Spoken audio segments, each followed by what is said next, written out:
Oke, mau langsung mulai aja Boleh. ya. Oke. Sebelumnya aku mau berterima kasih buat Konika sama Ci Jessica udah mau ngelangin waktu untuk sesi wawancara ini. Iya. Aku mau perkenalkan diri dulu kali ya. Perkenalkan singkat dulu, nama aku Misha Angela, aku dari garis bawah Universitas Bunda Mulia, aku semester 2 dan aku dari divisi jurnalis. Sebelum mulai mungkin Ci Jessica mau Konikos boleh perkenalan singkat juga. Dulu nih, Nikol dulu deh. Ci Jessica dulu boleh. Oke, thank you. Halo, kenalin nama saya Jessica, biasa dipanggil Jessie. As a CTO dari Arkana Games. Sekian. Sisanya nanti saya tanya kali ya. Oke, lanjut. Boleh lanjut Oke, Konikos. kenalin gue Nichols, gue mahasiswa akhir semester 8 Bunda UBM, gue peminatannya animasi. Biasanya dipanggil Kol, Tani. Udah situ aja. Oke, salam kenal ya Konikos sama Ci Jessica. Oke, tanpa lama-lama lagi kita mulai aja ya. Jadi yang pertama akan mau aku tanyakan, ini pertanyaannya untuk Ci Jessica sih. Awal mula perjalanan Cici untuk menjalankan karirnya sebagai co-founder game Arkana, sama kalau nggak salah aku lihat di bio-nya ada meja kutip meja. Oh ya, kode itu. Tuh bagaimana, Ci? Oh, awal mula perjalanan mencari kitab suci ya. Jadi, kalau mau dibilang, ini perjalanannya masih mulai dari kuliah atau gimana nih? Soalnya kalau ini agak panjang, nggak apa-apa. Nggak apa-apa. Nggak apa-apa, oke. Jadi kalau dulu tuh dari dulu emang sukanya tuh ngoding. Jadi jagonya ngodin komputer ya, bukan ngodin orang. Ngoding terus bikin software gitu kan. Makanya pas kuliah memutuskan untuk ngambil sistem informasi. Karena kenapa nggak IT? Dulu pas mau ngambil IT tuh nggak diizinkan. Soalnya pas SMA ngambilnya IPS, ilmu sosial. Jadi yang boleh ngambil IT itu hanya anak ilmu alam gitu. Jadi agak sedih ya. Cuman karena saya sangat suka dengan yang namanya ngoding, di sana juga aktif ikut programming club pas di kampus dulu.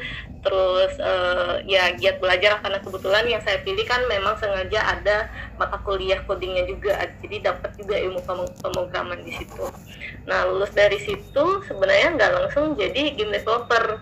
Jadi pas masa-masa kuliah itu kan 4 tahun ya kuliah, normal lah ya.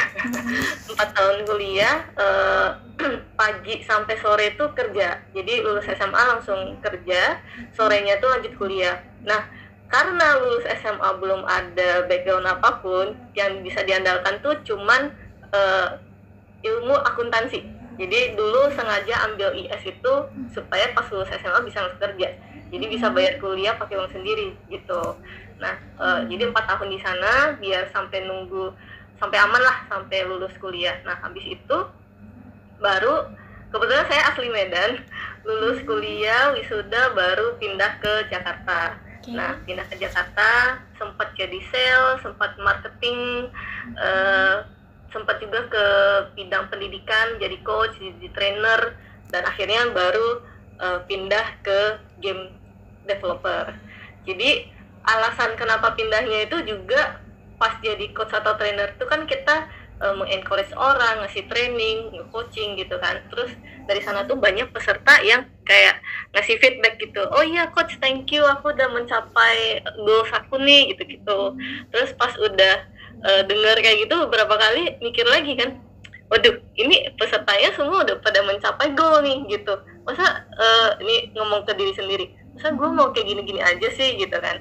Akhirnya mikir kayaknya lebih enak kalau nyari kerja yang sesuai dengan passion gitu.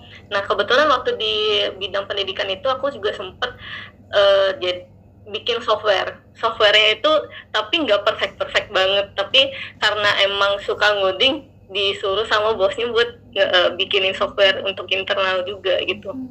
Nah jadi dari sana memutuskan untuk resign, terus 1 bulan itu beneran full otodidak buat belajar bikin game sendiri. Nah setelah 1 bulan udah belajar, kira-kira udah bisa bikin game, bikin portfolio, lamarlah ke perusahaan game, dan waktu itu keterima di Touchstone Games. Nah Touchstone Games itu pernah dengar gak? Jujur enggak. Nicole pernah dengar gak? Kayaknya nggak sih, cuman kurang tahu. Oke, jadi Touchstone Games itu game studio yang lumayan terkenal ya sebenarnya di Indonesia, apalagi di kalangan game developer. Jadi mereka tuh bisa dibilang pionir lah gitu, dan waktu itu bersyukur banget karena bisa keterima kerja di situ, dan dengan modal yang belajar otodidak 1 bulan itu ditambah nurturing juga kan di sana, jadi dapatlah bertumbuh lah, intinya bertumbuh di situ. Terus sebelum masuk ke sana juga sempat kepikiran gimana kalau misalkan publish game sendiri gitu, kan udah bisa bikin game nih gitu kan, kok nggak langsung bikin game sendiri aja. Nah kenapa bisa kepikiran untuk ngelamar itu, karena kalau misalkan bikin sendiri kita nggak tahu cara nge-manage timnya kalau secara real life di game industry itu seperti apa gitu. Jadi itu yang ingin dipelajari juga. Dan ternyata pas setelah masuk bukan hanya skill management tim, tapi skill skill codingnya juga banyak yang perlu diimprove juga dari situ. Jadi dan banyak menghabiskan waktu untuk belajar juga di situ. Nah, yang meja kode itu part of cara belajar saya gitu. Jadi kalau dulu saya tuh meyakini, sampai sekarang sih, saya tuh ada meyakini satu prinsip di mana kalau misalkan kita mengajarkan orang, kita juga bisa sambil belajar gitu. Jadi karena dulu saya sadar masih banyak skill saya masih perlu banyak improve dan mengejar ketinggalan di mana teman-teman di kantor udah jago banget, terus saya tiba-tiba cuk datang masih skillnya tuh masih cetek lah istilahnya waktu itu. Jadi weekend Sabtu Minggu saya juga belajar. Setelah belajar itu supaya bisa lebih ingat lagi, saya bukalah kursus private. Jadi saya ngajarin orang gitu. Jadi selama saya ngajarin orang itu kan contohnya gini, kalau saya ngajarin kamu, misalnya ngajarin Michelle nih, pas Michelle nanya-nanya kan pasti, apalagi belum ada background programming misalnya, tadi kan jurusannya jurnalis ya. Nah kalau misalkan sama sekali belum ada background programming, pasti pertanyaannya tuh lebih mendasar lagi. Kenapa pakai kayak gini? Kenapa nggak kayak gini aja gitu-gitu. Nah ketika akan menjelaskan hal itu, otomatis kadang kita mikir lagi kan cara jawabnya, atau bisa jadi ada pertanyaan yang awalnya tuh kita nggak kepikiran, tiba-tiba ditanyain oleh muridnya. Jadi mau nggak mau tuh kita belajar lagi gitu. Makanya prinsipnya itu sebenarnya belajar dengan mengajar gitu. Jadi apa yang saya ajarkan, saya juga belajar lagi sebenarnya, seperti itu. Nah jadi itu awal-awal terbentuknya meja kode. Wah, lumayan panjang ya. Berarti Cici bikin gamenya ini, mulai bikin game Arcana karena awalnya suka ngoding, terus kuliah maaf tadi jurusan akuntansi atau SI. Masuk SI 4 tahun, habis itu baru lamar kerja di Kastang. Ci tadi apa Kastang game? Touch 10 Touch 10 game. Touch 10 disambung ya, Touch 10. Oke. Keren juga. Berarti Kak Cici kepikiran bikin game gara-gara pengen mengetahui bikin gamenya. Sorry Ci, boleh diulang Ci. Kalau pengen bikin gamenya itu karena pertama kan passionnya itu tadi suka ngoding. Ya, passionnya. Ya kan, suka ngoding, suka meng-create sesuatu yang baru. Yang kedua, sempat kepikiran kalau suka ngoding, kenapa nggak jadi software engineer yang bikin aplikasi aja, atau bikin software misalnya untuk sistem akuntansi atau sistem apa gitu. Nah waktu itu kepikirannya takutnya bosen. Kan kebetulan saya juga hobi main game ya, hobi nge-game, gaming juga, jadi kayak kenapa nggak bikin game aja gitu, dimana kalau misalkan kadang orang lagi bosen nunggu nih atau lagi stres baru pulang kerja atau baru pulang kuliah atau even baru pulang sekolah itu kan kadang untuk menghilangkan stres kita main game gitu kan. Jadi kayak yang pertama udah dapet nih passion di codingnya udah dapet, terus yang kedua bisa bikin orang bahagia juga gitu dengan memainkan game yang aku buat. Nah waktu itu pikirnya tuh kayak gitu, jadi makanya oh yaudah ke game dev aja gitu. Kepikiran sampai situ ya Ci. Biar jangka panjang. Oke. Terus ini sebenarnya buat Koniko sama Ci Jessica juga sih. Selama di game Arcana ini Ci Jessica sama Konikos ini kayak punya hambatan atau rintangan gak dalam menghadapi sebagai game developer atau sebagai ilustrasi atau mungkin pas kerja internship di game Arcana ini? Nicole dulu deh, Nicole. Boleh. Hambatan ya? Hambatan atau rintangan boleh. Kalau hambatan mungkin ini sih sesuai waktunya sih. Sesuai waktu kan waktu itu kan emang pas lagi masih kuliah juga. Udah gitu waktu pas di Arcana itu juga tugasnya bisa dibilang banyak. Jadi kita emang sehari sampai 2 hari, biasa sehari sih. Kita paling nggak harus ngumpul beberapa aset atau ilustrasi gitu loh. Jadi sebenarnya kalau dari gue sebagai internet itu sebenarnya lebih ke nyesuaiin jamnya sih, dengan deadline-nya dikit, tugasnya juga lumayan berat. Cuman untungnya waktu itu memang mentor gue juga pengertian.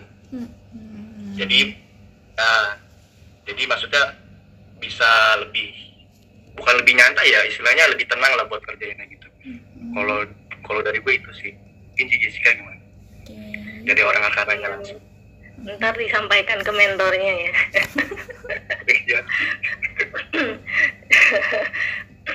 Kalau saya sendiri hambatannya itu paling harus gercep ya, karena kan kita semua tuh ngejar deadline. Jadi gimana sih caranya biar tetap terkejar atau tetap on track itu kadang tuh ya udah mau nggak mau, apalagi as a founder itu tuh kita harus mau nggak mau kerjanya tuh even di luar jam kerja juga tetap kerja gitu. Kayak kadang weekend juga kadang, makanya mungkin ada teman-teman yang tapi ini hal yang wajar sih. Jadi kadang tuh kayak dibilang aduh ini susah banget diajak hangout gitu.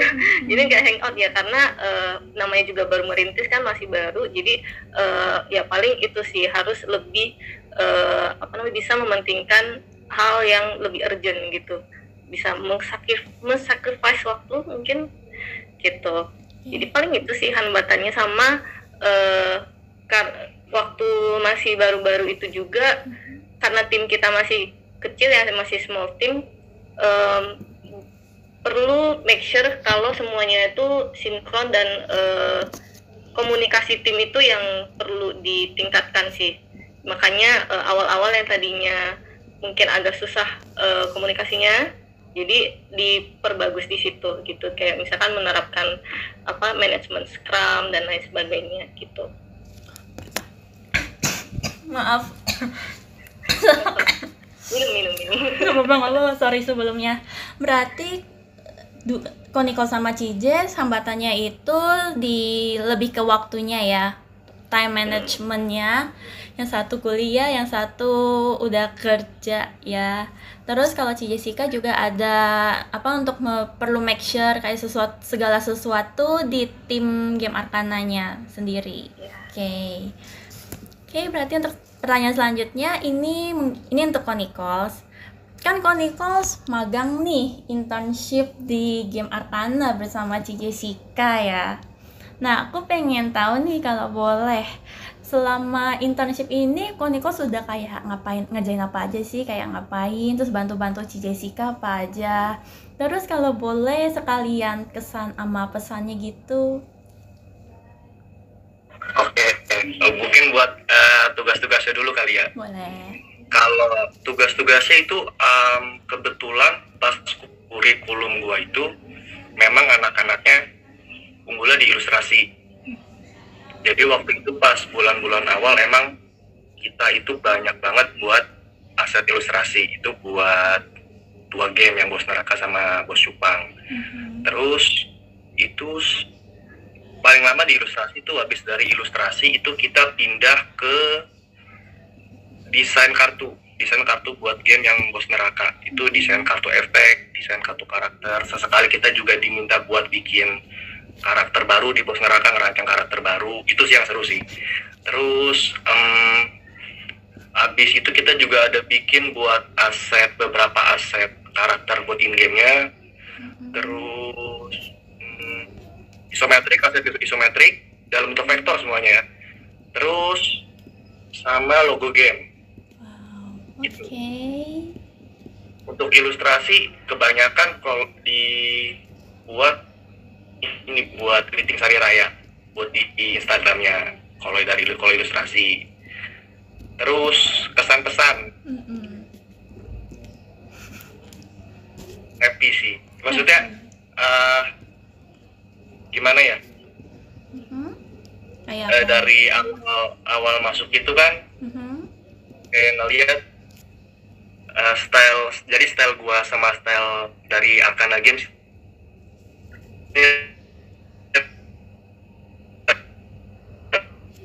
Jelek ya. Koniko sinyalnya agak jelek. Di mikir Koniko maaf kok. ternyata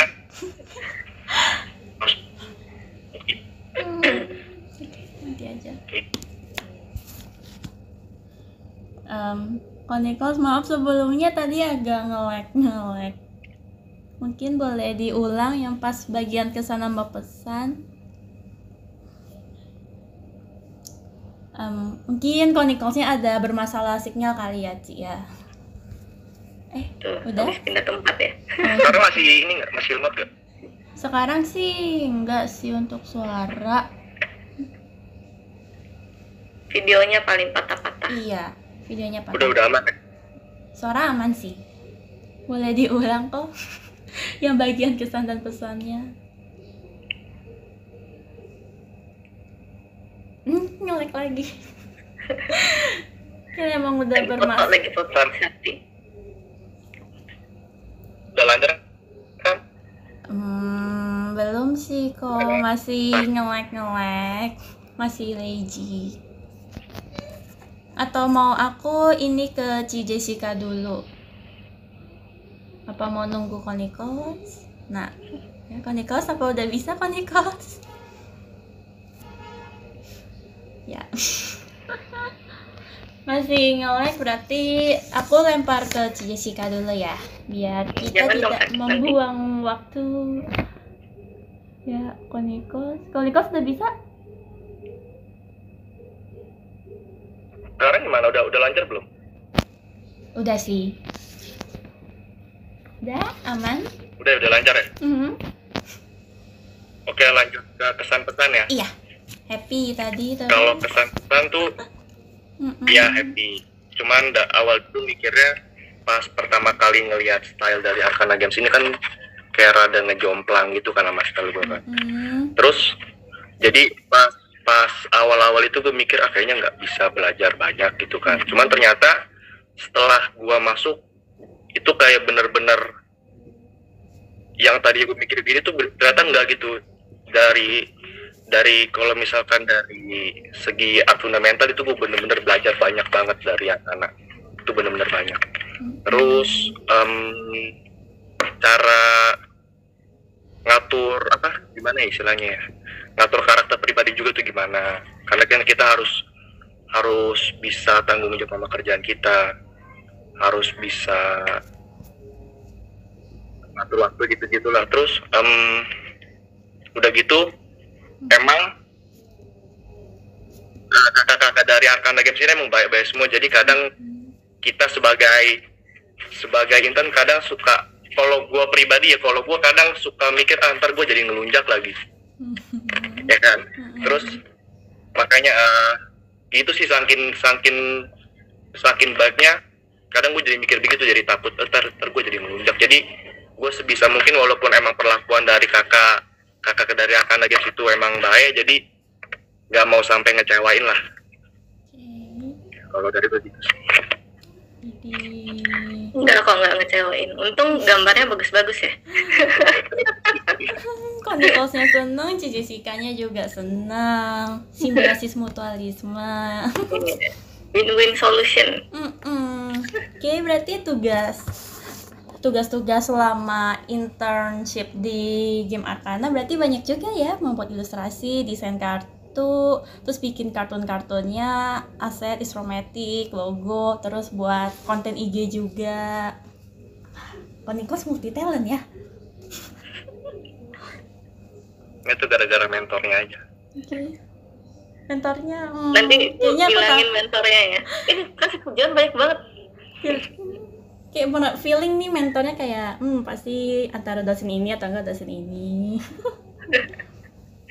Maaf aku ngawur. Oke. Aku lanjut ya untuk pertanyaan selanjutnya. Nah, untuk pertanyaan selanjutnya nih. Sorry. Kan aku lihat di Game Arcana, di website Game Arcana itu gamenya tuh ada 2 ya. Yang tadi Bos Cupang sama Ahli Neraka ya. Nah, aku penasaran nih, Cici bikin game ininya itu dengan konsepnya tuh kayak konsep apa sih?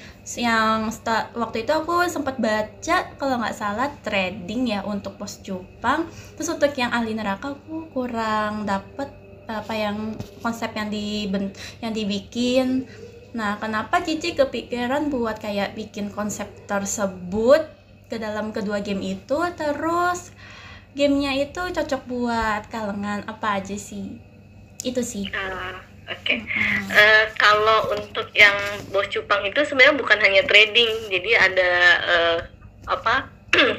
karena itu gamenya idle clicker, jadi kalau trading itu juga fitur yang unik lah yang diselipin ke dalam gitu. Jadi kalau meskipun gamenya dibiarin gitu aja, gamenya tetap jalan gitu kan, tetap income-nya tetap ada. Nah, yang Bos Neraka ini juga sebenarnya mirip-mirip ya, karena tipenya itu idle clicker juga. Jadi kalau misalkan kita diemin aja, dia tetap akan menghasilkan revenue gitu. Tapi kalau misalkan kita lebih aktif mainnya akan lebih cepet gitu prosesnya. Nah, kalau untuk yang Bos Cupang kan dia nge-manage-nya tuh toko yang ngejual ikan cupang. Iya. Atau bahkan nge-trading nge-trade ikan gitu. Kalau Bos Neraka ini nge-manage neraka gitu. Jadi bayangin kamu bisa nge-manage neraka. Seru nggak? Aku membayanginnya agak sedikit menyeramkan. Tenang. Ini ilustrasinya semua kita bikin yang imut-imut. Dan ada juga hasil karya Nikos di dalam nanti. Jadi memang kita konsepnya ini sekalian memperkenalkan budayanya Indonesia. Jadi ada beberapa yang kita selipkan di dalamnya juga gitu. Jadi nanti kalau udah launching tinggal di-download saja. Coba dimainkan. Ya, boleh lanjut sih, maaf. Iya. Nah, kalau untuk target ya tadi ya, targetnya itu lebih ke siapa aja ya pemainnya. Nah, kalau pemainnya itu memang sebenarnya target utamanya itu untuk kita yang mungkin ya dari pagi sampai sore itu kerja gitu kan, 9 to 6 gitu kerja, dan hidupnya kayaknya agak boring gitu ya. Nah, dengan memainkan game yang dengan genre yang seperti ini, tetap ada yang namanya sense of achievement. Jadi kayak ada yang dan sense of progression. Jadi kayak ada progress yang kita alami dalam hidup kita juga. Jadi contohnya kalau yang Bos Cupang misalnya, oh iya ini progresnya ini tokonya sekarang yang tadinya masih toko biasa sekarang udah gede banget tokonya, atau udah bagus banget lah gitu, atau udah banyak skin gitu. Nah, kalau yang di Bos Neraka ini kita juga bisa ngebangun beberapa building. Jadi misalnya ini jadi spoiler dikit ya. Nah, kalau di game Bos Neraka ini ada istilahnya itu ruangan khusus sinner atau pendosa gitu. Nah, jadi ruangan-ruangan itu kita bisa bangun, kita bisa perbagus, terus di dalamnya ada item-item yang bisa kita tambahkan dan di-upgrade juga gitu. Nah, jadi itu kan ketika kita mengupgrade kan, membuild atau membangun bangunan baru di dalam sana, itu kan sense of progression-nya juga ada gitu, jadi dapat itu. Dan ada juga mission-nya, jadi kalau misalkan task-nya udah selesai, nanti dia dapat reward apa gitu.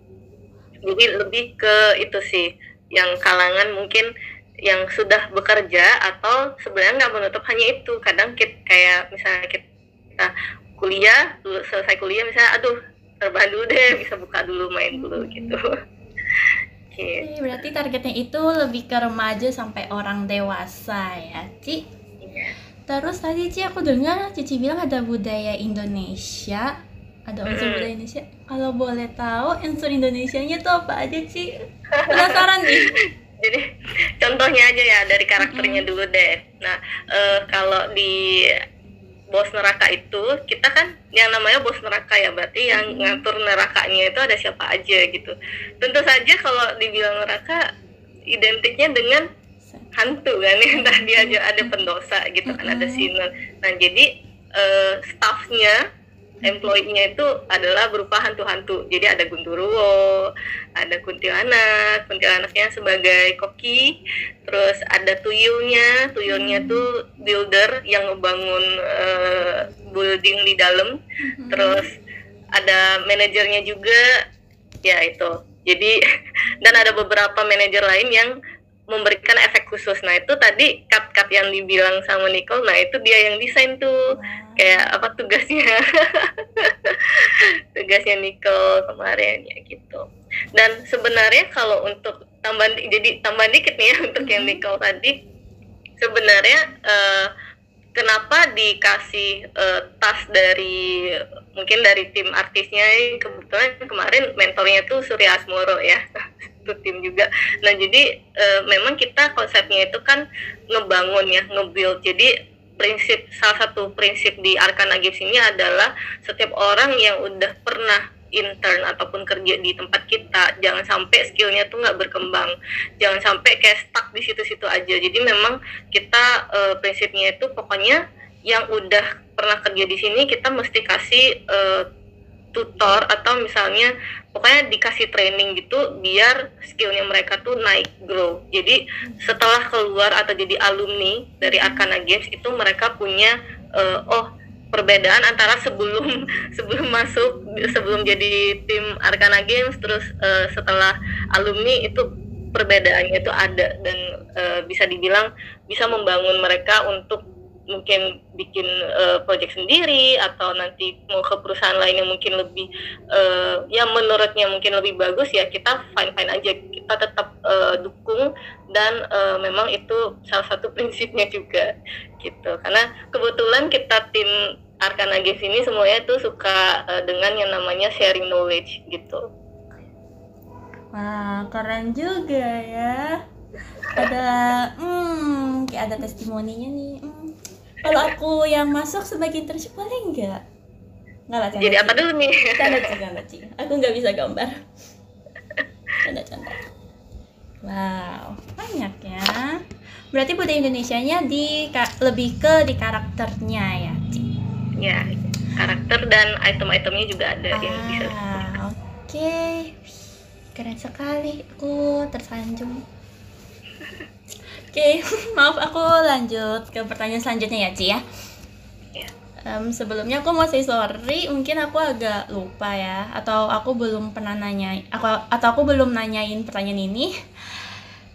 Game Arcana ini Cici kalau nggak salah dengar, game Arcana ini dibuat tujuannya buat buat nemenin pas kita selesai kerja, pulang kuliah, biar kita merasa kayak enak gitu. Enak apa? Apa sih? Biar refreshing maksud aku. Lebih ke ini sih, mungkin ada yang boring atau biar hidupnya tuh nggak gitu-gitu aja gitu. Jadi ada sense of progression. Ada sense of progression, ada sense of achievement gitu. Berarti lebih ke sebagai achievement ya, achievement hidup. Bisa dibantu ya. Aku sekarang aku lanjut pertanyaan selanjutnya ya. Ini lebih ke Call sih. Kan tadi game Arcana udah tuh. Game Arcana aku udah banyak nanya. Sekarang aku mau lebih ke karyanya Chronicles. Untuk Chronicles nih. Wah, semalam banget aku baru lihat websitenya Chronicles tuh ada banyak, nggak banyak sih, 6 apa 7 ya. Gitu karya Chronicles kan. Nah, itu kan kayak lebih ke kayak tipe yang monster atau yang lebih ke dark gitu. Mungkin, maaf kalau misalnya aku salah. Nah, itu ilustrasi Chronicles tuh lebih ke konsep apa gitu yang diterapkan, soalnya aku sebagai yang bukan ilustrator, yang nggak suka gambar-gambar, pokoknya nggak suka gambar-gambar desain-desain gitu, kayak ada sesuatu yang beda gitu. Nah, itu konsep yang Koko suka tuh kayak apa di hasil karya Koko itu? Oke, jadi pertanyaannya mungkin referensi gue buat gambar tuh apa mungkin ya? Oh, boleh. Pertanyaan gitu mungkin. Jadi kalau referensi tuh gue emang suka banget sama cerita-cerita mitologi di zaman abad pertengahan. Ya. Gue suka banget dan kayak modelan Lord of the Rings, The Hobbit, Game of Thrones, Dungeons and Dragons gitu-gitu gue suka banget kan. Begitu gue juga emang suka ngeriset atau ngebaca beberapa mitologi Nordik, Greece gitu-gitu. Jadi emang makanya di yang gue taruh di art station itu kayak ras-ras fantasi zaman dulu gitulah, kayak orc, goblin gitu-gitu kan. Jadi sebenarnya referensi gue ngegambar itu dari mitologi zaman abad pertengahan, fantasi. Benar, gue emang ada beberapa kali masukin unsur gelapnya gitu, istilah gitu ya, pakai gue sering gambar monster kan. Ya, terus kalau dari style itu gue lebih ngarah ke semi realis. Maaf, semi realis? Iya, semi realis. Jadi nggak realis, cuman kelihatan realis. Cuman mungkin ada beberapa orang yang semi realisnya ngarahnya ke anime. Nah, kalau gue ini ngarahnya ke realis beneran, jadi hampir kayak realis. Wow. Cuman gue ada mainin beberapa karikatur. Udah sih, itu aja. Wow, kamu kepikiran sampai sana ya. Chronicles berarti kreatif banget. Pantesan aja Ci Jessica mau nerima Chronicles sebagai anak magangnya. Keren. Oke, berarti aku mau lanjut. Aku lanjut aja ya sekarang. Ini pertanyaan terakhir mungkin. Pertanyaan terakhir. Aku mau, bukan pertanyaan sih, lebih ke aku mau minta kayak saran atau pesan atau apa gitu buat kayak misalnya buat aku yang masih kuliah, terus buat para pemula atau para buat fresh graduate, biar kayak Ci Jessica atau kayak Chronicles yang udah punya banyak skill, banyak pengalaman dan lain-lain. Itu tuh kayak apa aja sih pesan?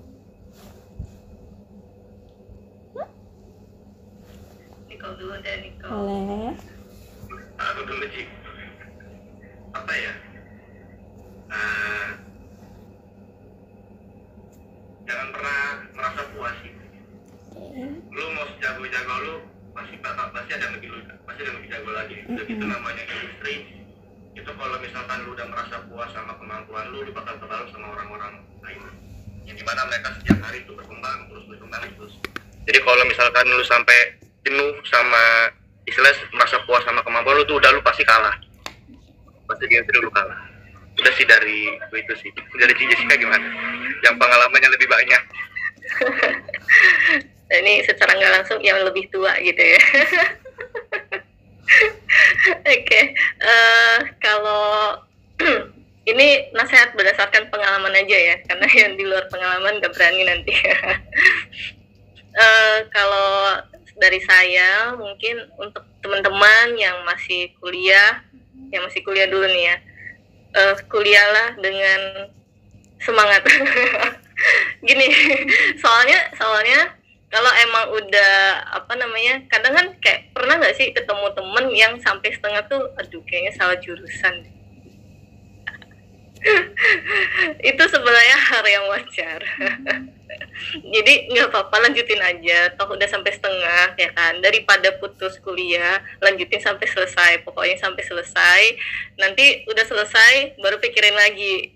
Kalau memang beneran nggak sesuai, atau kalau misalkan mau berhenti di tengah pun harusnya harus udah tahu tujuannya buat apa. Apakah memang udah yakin dengan keputusan mau stop di situ, dan apakah mau pindah jurusan atau mau buka bisnis atau gimana lah gitu. Pokoknya harus udah punya tujuan yang jelas baru ambil keputusan. Kalau enggak ya udah lanjutin dulu aja sampai selesai gitu. Kalau untuk yang udah selesai, yang udah graduate terus tiba-tiba kepikiran, yang pertama yang salah jurusan ya, biar nyambung dulu. Yang salah jurusan misalnya, kayak ini nggak sesuai jurusan, it's okay, nggak apa-apa. Cari lagi, maksudnya kayak cari yang sesuai yang lu mau, kejar itu, dan ingat nggak usah takut belajar dari nol lagi.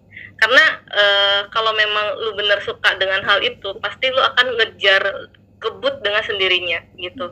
Kayak saya dulu yang otodidak itu kan istilahnya itu dari 0,5 lah ya, karena ada basic programmingnya. Jadi mulainya dari 0,5. Nah dari 0,5 itu tapi kan kita juga mesti overtime juga gitu, kayak di weekend juga belajar, habis itu masih ngajar juga. Jadi tetap ngejar ketinggalan itu kalau misalkan emang udah terlanjur basah dulunya gitu. Nah kalau yang udah lulus nggak masalah, terus udah aman-aman aja, sama seperti Nichols tadi, jangan terlalu cepat berpuas diri.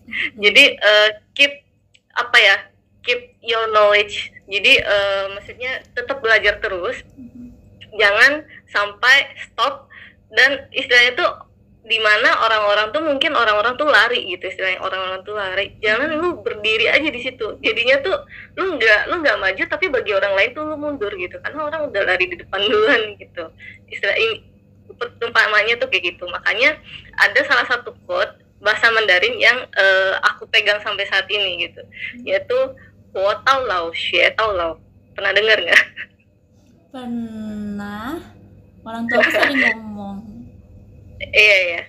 Nah kalau aku tulis di chat deh. Jadi tulisannya itu mana nih? Wo tao lao. Tahu artinya nggak? Sering dikasih tahu tapi tahu artinya. Jujur lupa. Aku Mandarinnya jelek soalnya. Jadi ya intinya kita belajar selama kita hidup, ya udah kita belajar. Jadi belajar tuh nggak ada matinya gitu, selama hayat masih di kandung badan. Itu sih yang aku pegang sampai sekarang. Jadi even sampai sekarang juga tetap belajar terus gitu, karena kan teknologi juga berkembang terus kan gitu sih. Dan ketika lagi stres, atau mungkin kalau programmer nge-stuck atau gimana, tenang, semua orang pernah mengalami hal itu. Jadi kalau lu bisa ngadapin itu, lu bakal bisa lebih level up lagi. Jadi anggap aja itu proses leveling up kamu gitu. Kalau capek ya nggak apa-apa, it's okay, istirahat, jangan exit. Break aja, jangan exit gitu. Oke, berarti intinya jangan pernah merasa puas, terus harus tetap semangat, harus tetap belajar skill-skill yang udah punya maupun yang belum punya. Pokoknya ngembangin skill deh gitu ya Ci ya, sama Koniko. Iya. Wih, aku termotivasi nih, soalnya aku tadi merasa aku mau kayak kayak ditusuk gitu, soalnya kebetulan aku nggak, DKV ini kayak bukan jurusan yang sesuai aku ya. Terima kasih Ci untuk motivasinya. Loh, jadi sesi motivasi. It's okay. Soalnya kayak benar-benar mengalami. Hampir semua orang. Maksudnya kayak sesuai banget sama buat aku yang sekarang. Gitu. Semangat ya. Makasih. Oke. Oh ya, Ci, ini mungkin pertanyaan terakhir banget nih. Kan Cici, ini buat Ci Jessica sih. Kalau Koniko mau jawab juga boleh. Nah, kan Cici sekarang sebagai game developer kan. Nah, itu kita kalau misalnya nih ada orang-orang di luar mau belajar mau sebagai game developer juga, itu kayak apa aja sih yang diperlukan, kayak alat, bahan atau pemikiran atau apa gitu yang perlu diperlukan buat kita? Oke. Niko mau coba jawab dulu. Kayaknya Cici aja deh, takutnya salah juga. Lah, nggak usah takut salah kan, kamu udah coba juga kemarin. Ayo. Coba Niko dulu deh. Udah, aku dulu. Apa ya? Mungkin kalau dari gue bukan game deving ya, mungkin dari game artis kali ya. Boleh. Kalau dari game artis yang dibutuhin sebenarnya ya pertama device ya, memang. Cuman kalau device ya jangan jadiin alasan lah, maksudnya kadang ada beberapa orang yang gara-gara device yang nggak memadai jadi nggak mau coba. Cuman sebenarnya tuh gua pun sampai sekarang pun masih pakai pentap yang murah, masih pakai laptop yang udah jalan 4 tahun 5 tahun dan sampai sekarang masih bisa jalan. Jadi memang gua device adanya, yang penting ada. Terus apalagi ya, mungkin kalau misalkan dari sifat emang kalau dari game artis kalau memang mesti ngerti bener-bener, karena kalau misalkan di game sama di apa istilahnya ya, di dunia bisnis sama dunia game itu ada beda tuh gambarnya. Jadi kalau lu belajar buat gambar di yang arahnya ke game itu, lu mesti bener-bener ngerti yang namanya fundamental. Itu mesti bener-bener lu ngerti lah paham gimana. Terus apalagi ya, terus kayak itu aja sih. Oke. Lanjut si Jessica. Kalau dari saya, yang pertama, game dev itu kan banyak ya role-nya. Ada programmer, ada artis, ada QA ya, quality assurance, ada project manager, apalagi digital marketer bahkan ada juga. Jadi sebenarnya tergantung ya. Artis juga terbagi lagi, ada 2D artis, ada 3D artis, ya kan? Ada yang mungkin fokus lagi dikecilin lagi tuh, lebih dikerucutin lagi ke fokus ke UI UX misalnya. Ada yang ke game designernya. Nah, jadi tergantung kamu pengen di role apa gitu. Jadi ditentuin dulu itu. Kemudian dari sana baru pelajari fundamentalnya. Nah, sama ya kayak Miko tadi ya berarti ya. Nah, sebenarnya kalau saya kan memang selama ini tuh lebih ke dari awal tuh kerjanya kemarin di game dev juga as a programmer, sampai sekarang juga jadinya kan CTO kan. Nah, memang kalau nasihat yang bisa saya berikan itu lebih cocok untuk lebih relate mungkin untuk ke programmer ya. Jadi fundamental pemrograman itu, bahasa pemrograman itu penting banget. Karena kalau misalkan nggak tahu base-nya itu gimana, akan ngefek ke hasil project-nya. Jadi misalnya pemilihan cara ngoding atau struktur coding itu juga berpengaruh ke dalam gamenya. Kadang kalau yang efeknya besar itu bisa bikin gamenya tuh jadi lebih lambat, jadi nge-lag gitu. Jadi itu ada juga yang namanya scripting optimization. Tapi kalau misalkan memang mau coba ya udah solo developer gitu, harus belajar itu semua. Yang terutama sebenarnya fundamentalnya. Kalau misalkan fundamentalnya udah kuat, kamu mau belajar yang lebih intermediate ke atas tuh udah lebih gampang, karena kamu udah ngerti konsepnya, fundamentalnya udah kuat. Istilahnya kita mau bangun rumah itu kan dasarnya harus kokoh ya. Kalau dasarnya nggak kokoh kan pasti lebih gampang rubuh gitu. Baru gempa 3,4 skala Richter udah istilahnya itu kayak gitu. Nah, terus tadi kalau itu dari segi skill. Kalau untuk misalnya sebenarnya aku pengen bikin tim nih tapi nggak ketemu teman-teman, jadi kayak yang di circle aku semuanya nggak tertarik buat jadi game developer, gimana dong?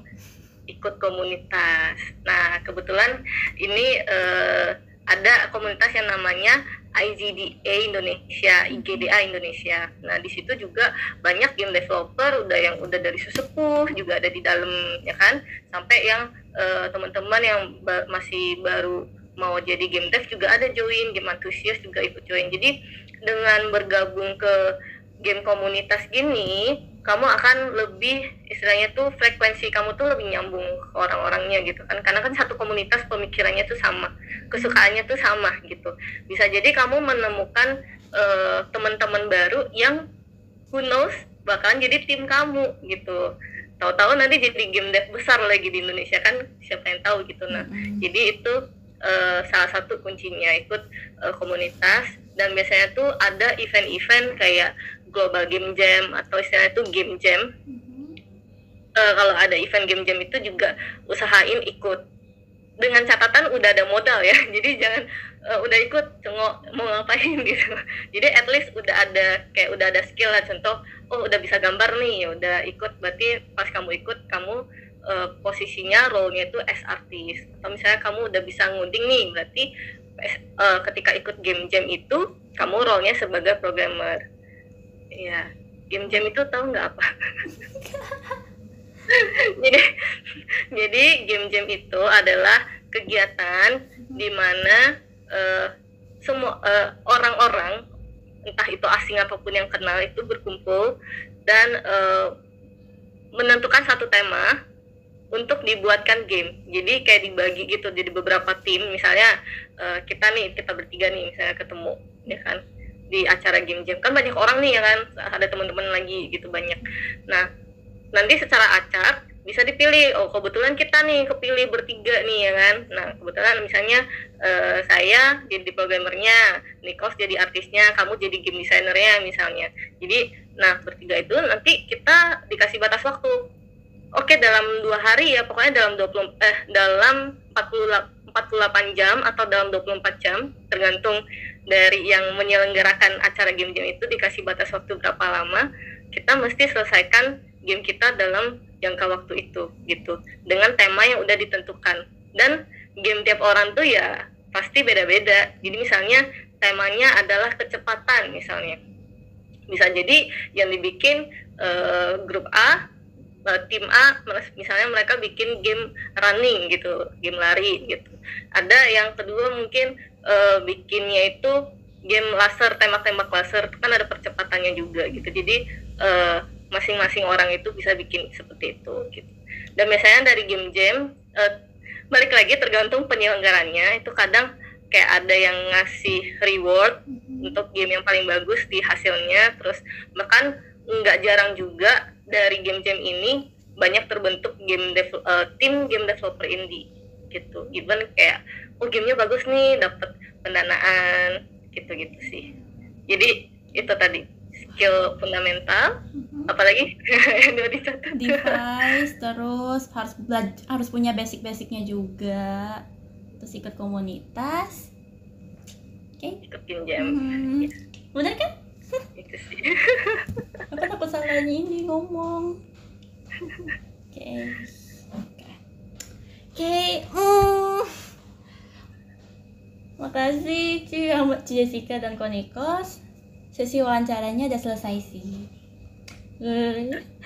Makasih banget ya Ci Jessica dan Konikos yang mau ikut sesi wawancara ini. Ini akan di post untuk newsletter bulan Mei depan. Semoga ilmu-ilmu yang Konikos sama Ci Jessica bagi ini bisa bermanfaat buat orang-orang di luar sana ya. Jadi itu aja, terima kasih. Dan maaf kalau misalnya aku punya kata-kata yang kurang berkenan atau kurang baik buat Ci Jessica sama Konikos. Dan ya, itu sih. Terima kasih. Thank you, Michelle. Thank you ya. Tadi gitu. Semangat ya kuliahnya. Makasih. 3 tahun lagi ya. Kenapa? 3 tahun lagi ya berarti. Semester 2 tadi. Iya, semester 2. Iya, 3 tahun lagi. Cayo. Aku menikmatinya kok, tenang.